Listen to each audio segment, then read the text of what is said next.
and welcome. You're watching Business Today TV. I'm Sakshi Batra, and on the sidelines of BT India at 100, I have with me somebody very, very special. Naiyya Saggi joins in. She's the co-founder of Good Glamm Group. We all know of it as the latest unicorn and the one which has made all the headlines in the past with a lot of content creator, all of that coming together. So welcome, Naiyya. It's great to have you with us on Business Today TV. So first up, help all of our viewers and audience tell us about the back journey. How did you become this unicorn? What is the Good Glamm Group up to right now? Sure, Sakshi. It's a pleasure to be here. Thank you for having us and congratulations on a fabulous summit. The Good Glamm Group has gone through a very, very interesting journey. It was actually the genesis of the Good Glamm Group was actually three founders coming together. So Darpan, who was the founder and is the founder of My Glam, Priyanka, who's the founder of PopXO, and I was the founder of Baby Chakra. I am the founder of Baby Chakra. So, when the three of us got together, mid last year, the opportunity to actually, take the strength that we'd already seen as a group of content to commerce and scale it across multiple other brands was just an exciting opportunity, right? Yes. So over last year and over the early part of this year, what we've really done is, of course, we've said, okay, there were three disparate entities, PopXO, My Glam, Baby Chakra. How do you sort of bring it under one universal umbrella? And therefore, the branding initiative of calling it the Good Glamm Group, right? So we stand for everything that's good. We go back to a genesis of what was, My Glam in the beginning, but we are a group, right? Yeah. So that one umbrella structure, the Good Glamm Group was one part, an important part of that. The second thing that we really went on was to say, okay, what are the really interesting assets and founders we can acquire to really accelerate and catalyze this journey even further? So we looked across brands, right? We looked across content assets, and we identified very interesting opportunities in creator assets as well. That's so influencer assets. Yes. And I think last year and early this year has been all about that, right? Really making amazing acquisitions and having the privilege to work with. 11, 12 of those in the last Yes, 1 year. It's been an extremely exciting journey. Absolutely. So, we've acquired amazing brands, which have seen very strong product market fit and scale already, like Momsco, Sirona, Organic Harvest, right? We've acquired content assets like Malini, like Scoop Whoop, amongst many others. And then we've of course acquired also our creator and set up the entire creator stack, which was, of course, PopXO had its own sort of Plixo stack. That was the genesis there. Yes. We built on that with the Malini Good Talent Network, with Bulbul, with Winkle and Viduli, right? So now we are actually in a place where as a group, we have the Good Glamm Group, and we have the three pillars: the Good Brands, the Good Media Co, and the Good Creator Co. Okay. So that's been our journey overall as a group, right? In terms of our journey turning unicorn, that happened because of last Diwali. One of the best Diwali gifts we could have given the team and to ourselves was the Warburg funding, which was $150 million infusion, which made us into a unicorn. So that's been the journey so far for us. So any more fundraisers coming up that we should know? So right now where we are, we actually are sitting on we're sitting on all the cash actually raised. Absolutely. Right. So none of the money that we raised over the last year was actually used for the acquisitions, right? That was a completely different pool that we were, doing the acquisitions based out of, right? So the cash that we raised is all for business as usual. Yeah. Right? So right now we're not looking at any specific acquisitions except in two areas. One is we're still open for a male grooming play because we do have Scoop Whoop. It's an amazing male content oriented property.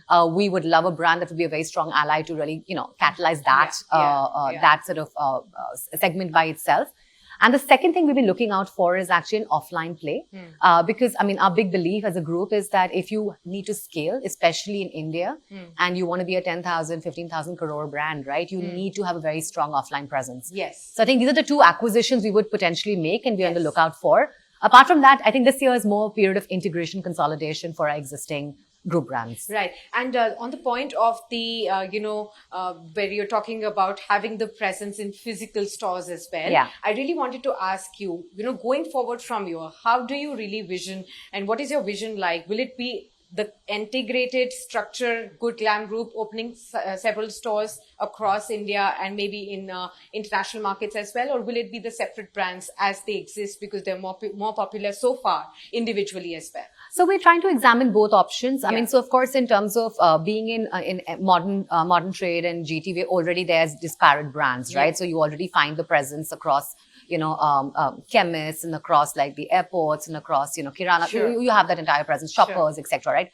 Bunch of amazing partnerships there. In terms of exclusive brand outlets, so EBOs, if that's what you're referring to, I think we're going to come out with an announcement on that pretty soon on how that structure will look like. Okay. So, for all our audience who maybe also are very young entrepreneur wanting to become an entrepreneur going forward, if you could point out what has been the one biggest success for your group becoming a unicorn and, one of the biggest challenges that you face going forward from the next leg of growth that you aspire to achieve? Fantastic question. I think the journey of entrepreneurship is a journey of ups and downs, but I think one of the biggest perhaps milestones for all of us is just to see such amazing founders come together and subscribe to a common vision. Again, like you said, 11, 12 acquisitions. Yes. That means 11, 12 founders, sets of founders, right? Coming together and basically saying, yes, we buy the journey of content to commerce. We buy the journey of being part of a larger entity instead of being part of a larger journey, right? And a larger vision. I think for us as a group, that has been, I think, one of the biggest and the most successful milestones for us. Now, in terms of the challenges, it's exactly the same as well, right? You have such amazing personalities and amazing points of view come together. And which is why this entire year, like I'd mentioned, Sakshi, we're dedicating to consolidating, to integrating, to really making this entire ecosystem extremely robust, right? And really supporting each other as a group and as fellow founders. Right. So I think that's really not the challenge, but I think the big opportunity that we've been working towards this year already. And I think it's already playing out. So if you look at the group brands, some of the brands we acquired about 6 months back, we're already sort of tracking 250, 300% growth rates. Right. So you already see the signs of integration playing out. Now, how do you sort of accelerate that even further? I think it's going to be the big opportunity before all of us. Absolutely. Do you see the international foray being the next, provider of a trigger or a growth driver going forward? Absolutely. So we've already made the announcement, right? It's out in the press. So we're, we've actually gotten someone amazing, Asad, who's been a seasoned leader in actually internationally expanding a bunch of amazing brands. And he's joined our group to basically lead international expansion for us. So the Middle East is actually our first foray. We're interestingly starting offline first and then going digitally. You have a office in Abu Dhabi, if I'm not mistaken. We have an office in Dubai. I mean, it's mainly Asad and his team currently. But yeah, so I think the whole sort of foray of international has already started. It's something we're very, very big believers in. We're also looking at other geographies as well to see where the next play can be. So would it be developed countries? Would it be some of the emerging countries? We'll be making another announcement very soon. So if I look at it, right, last year was the year of acquisitions, right? And that really propelled us ahead of every other player in the market because this kind of scale and this kind of just amazing brands and content and creator assets coming together was unprecedented. This year is the year of consolidation, of integration, and maybe 2 or 3 other very strategic acquisitions. Next year is the year of international.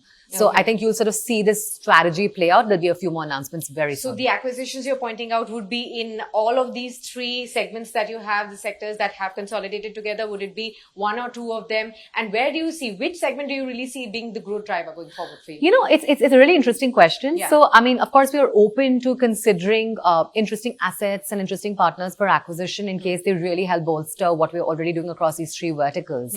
But like I said, I think the main focus for us is still to look for the right partner and the right acquisitive target in the male grooming space and on the offline sort of, touch points for us. In terms of how we look at these 3 sort of pillars, right? They actually kind of feed into each other. So the brands, the good brands is really the starting point, right?